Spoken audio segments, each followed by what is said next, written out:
d'arbitrage présidé par l'honorable juge Oussigna Merveille qui va bientôt entrer en séance.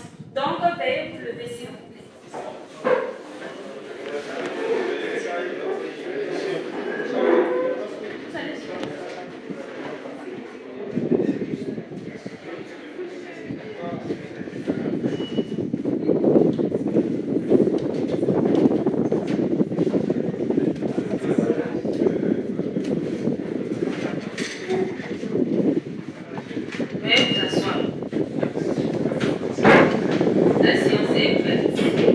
Audience du 23 mars 2025. Affaire opposant l'hôtel de Congo à M. Pacha. Est-ce que le représentant de M. Pacha est là? Oui, Madame la Présidente. Identifiez-vous. Est-ce que le représentant des grands hôtels de Congo est là? Oui, Madame la Présidente. Identifiez-vous. Maître, veuillez nous lire l'affaire. Merci, votre honneur. Affaire opposant Maître Pacha à la société anonyme Grand Hôtel du Congo. Il ressort des faits de l'espèce que Maître Pacha a défendu la société Grand Hôtel du Congo, une société dans laquelle l'État disposait de 50% des parts dans une procédure judiciaire. Celui-ci n'ayant pas été honoré, il procéda à la saisie-attribution sur les avoirs de la dite société. Celle-ci s'est opposée en invoquant l'immunité d'exécution des entreprises publiques. L'affaire a été jugée par la Cour d'appel de Kinshasa-Gombe qui, au motif de l'immunité d'exécution, a annulé la procédure de saisie. Sur ce, je donne la parole à Madame la Présidente. J'invite le représentant de M. Pacha à la barre pour nous dire ce qu'il reproche à la Cour d'appel.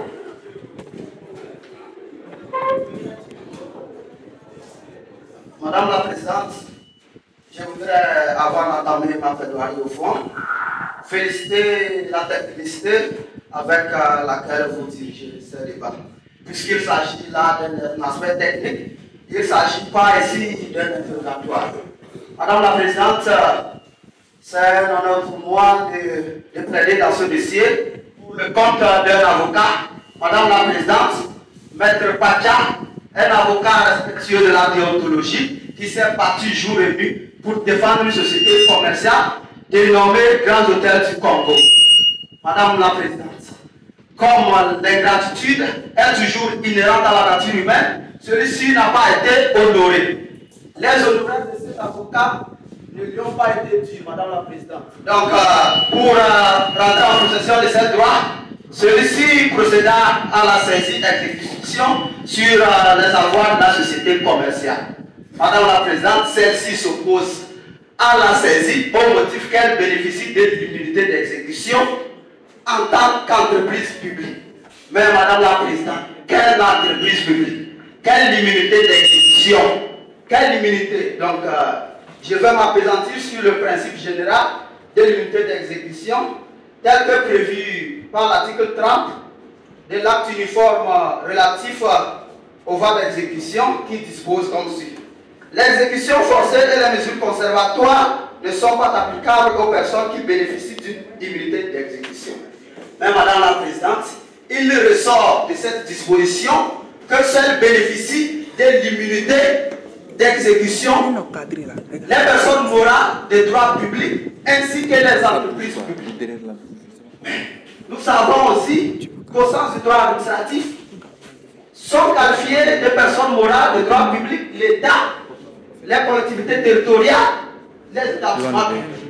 Mais en l'espèce, la société commerciale, dite Grand Hôtel du Congo, en tant que constituée par l'une des formes prévues par l'article 6 de l'acte uniforme relatif aux sociétés commerciales, aux groupements d'intérêt économique, par sa forme et par son objet, est une entreprise privée, une entreprise commerciale, et elle n'est ni une personne morale de droit public, ni une entreprise publique, afin de pouvoir bénéficier de l'immunité d'exécution prévue par l'article 36 mentionné. Madame la Présidente, nous savons bien, mon confrère qui n'a plus de recettes dans le droit surtout sensu viendra passer par tous les moyens pour vous faire croire que la participation de l'État et de ses démembrements au capital social et la société commerciale Grands Hôtels du Congo confère le privilège de l'immunité d'exécution à cette société. Mais tenir de tels propos pour moi, Madame la Présidente, c'est une manière d'ignorer l'évolution et l'actualité du droit sur cette question. Ceux qui ne comprennent pas, pour eux, ils vont penser qu'il s'agit d'un propos vexatoire, diffamatoire ou offensant. Mais nous, en tant que professionnels de droit, Madame la Présidente, nous savons que ce principe est clair, le principe de l'immunité d'exécution est clair, et que le procès aussi, c'est ça, la contradiction des arguments. Ce temple de Denis, ce n'est pas une salle d'entraînement. Nous sommes là comme des professionnels de droit. Donc, j'espère que mon confrère n'a pas ignoré que la question de l'immunité d'exécution a été définitivement tranchée par la CCJA, dont vous avez le mérite, l'honneur de présider aujourd'hui, dans son audience publique du 30 décembre 2020. Un an plus tard, la CCJA a confirmé ce principe dans une affaire similaire à celle-ci. Madame la Présidente, la CCJA, dans cette affaire, a jugé que la participation de l'État et de ses démembrements au capital social d'une société commerciale de droit privé ne confère nullement pas à celle-ci le privilège de l'immunité d'exécution. Mais je crois que c'est le même principe qui doit s'appliquer ici. Pourquoi va vouloir mon confrère faire une singularité ici? Pourquoi il s'agit tous des sociétés commerciales de droit privé? Mais la CCJA a jugé 2 fois de suite. Mais je crois qu'on ne devrait plus faire débat sur la question. Le principe est tellement clair qu'on n'avait plus besoin de faire des réserves ou des exceptions. Madame la Présidente, c'est aussi ça le droit, c'est aussi ça la justice, c'est aussi ça l'équité, c'est aussi ça les principes cardinaux d'un dossier. Donc, je sais que si le pouvoir discrétionnaire vous a vous-même élevé en dignité, c'est parce que vous le méritez sincèrement. Et quant à remettre votre crédibilité, en cause, ça c'est des travers sincèrement. Puisque la technicité, la vivacité, la sagesse avec laquelle vous dirigez les débats nous rassurent en plus d'un titre qu'une décision saine, une décision équilibrée, une décision juste serait issue de ce procès. Puisque la manière dont vous dirigez les débats nous amène à vous accréditer. Nous sommes tous, nous avons acquiescé la moralité de votre juridiction. Donc, nous n'avons pas besoin de s'aventurer sur des terrains auxquels le droit n'est pas applicable, Madame la Présidente. Le principe est clair.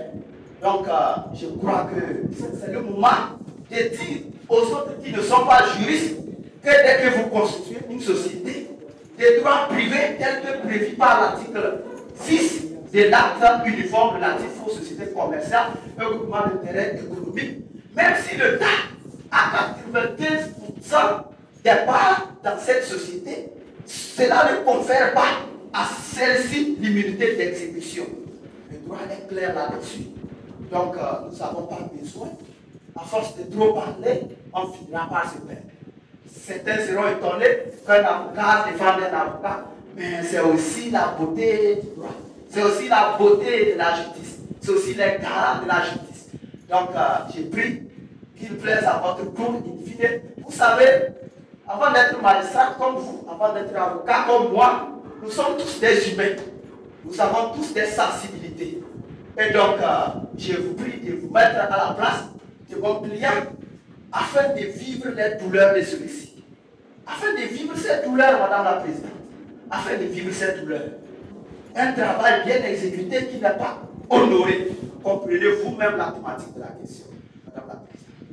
Donc, j'ai pris, au regard de tout ce qui précède, que vous allez d'abord annuler la décision de la Cour d'appel pour motif de base légale, puisque l'article 30 qu'elle a appliqué ici est mal appliqué, puisqu'il s'agit d'une société mixte en l'espèce. L'État a 50% et les personnes privées aussi ont 50%. Donc cela ne confère pas à celle-ci du privilège de l'immunité d'exécution. Donc, pour conclure, Madame la Présidente, vous allez rétablir mon client dans ses droits. Puisque c'est ça aussi la justice. La justice prône l'équité, l'égalité. Si les compétences des juridictions à l'interne vous a été dévolues, c'est parce que vous le méritez sincèrement.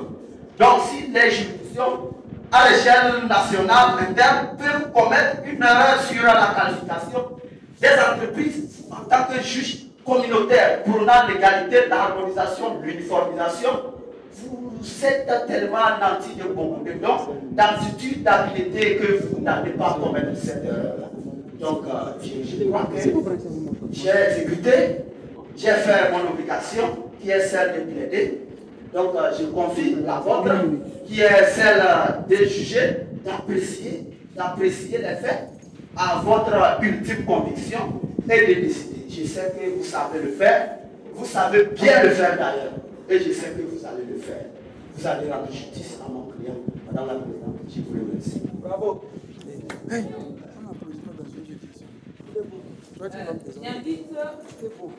J'invite le représentant de la Société des grands hôtels du Congo à la barre pour présenter ses arguments.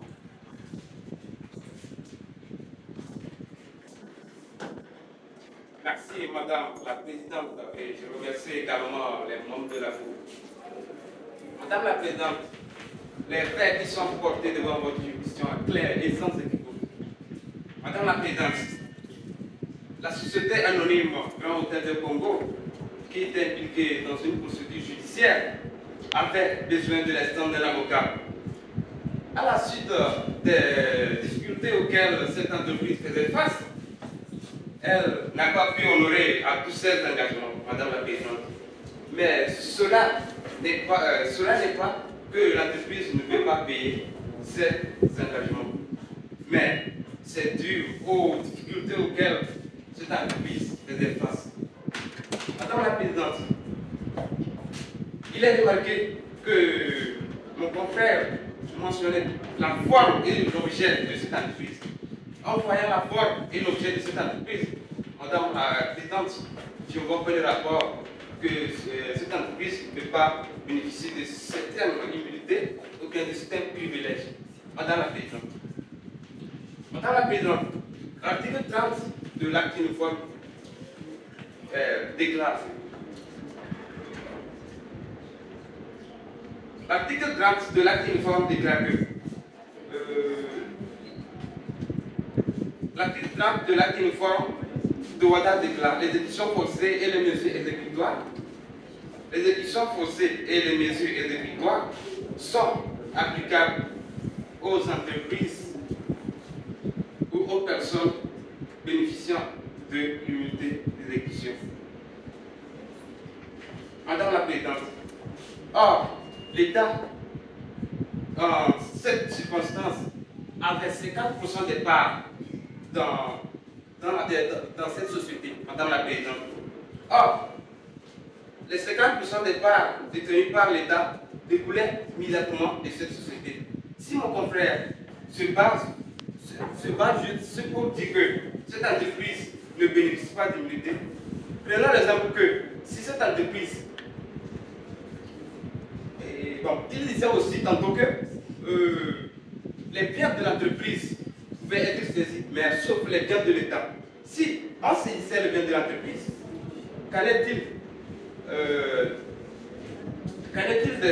de l'intérêt général, c'est-à-dire les parts que l'État recevait venant d'une telle entreprise? C'est-à-dire l'intérêt, bien les parts que l'État prenait de cette entreprise ne serait plus présent peut-être pour subvenir aux intérêts généraux de l'État.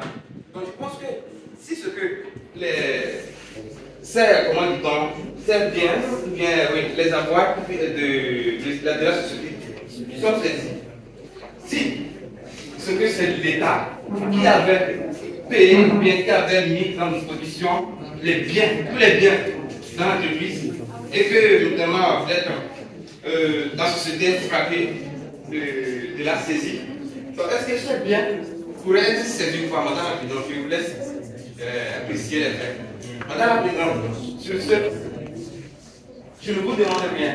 Pas le pouvoir qui vous est déconféré, pas votre pouvoir. Bon, je ne sais pas, vous êtes la seule personne à pouvoir donner le droit, à faire le droit. Je vous prie d'en donner la main levée afin que la justice soit rendue. Merci. Je vous remercie, madame la présidente. Merci à tous pour vos présentations détaillées. La Cour va se retirer pour délibérer. Veuillez vous lever, la Cour se retire pour le délibérer.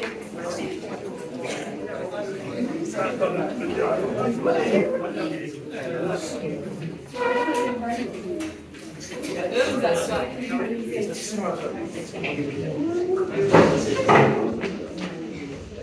Merci pour votre patience.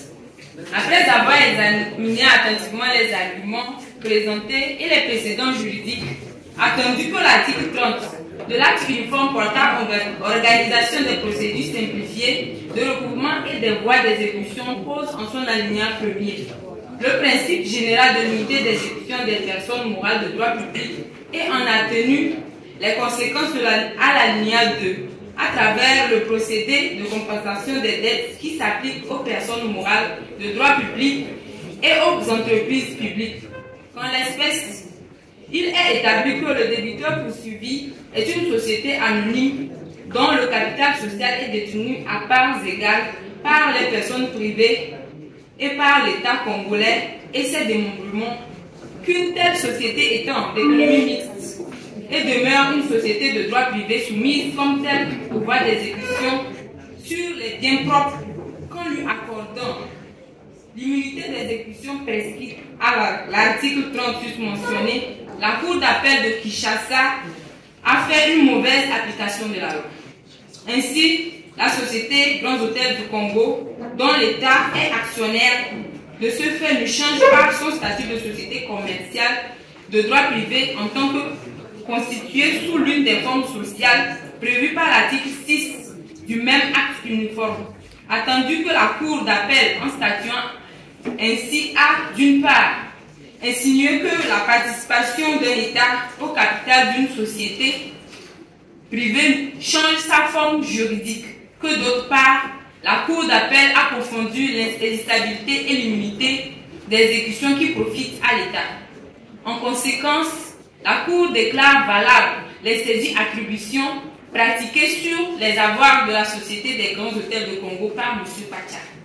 Par ces motifs, statuons publiquement, après avoir délibéré, casse l'arrêt de la Cour d'appel de Kinshasa-Gombe sur les dépôts, attendu que la Société Grands Hôtels du Congo ayant succombé, il y a lieu de la demande condamnée aux entiers dépôts. La science est levée.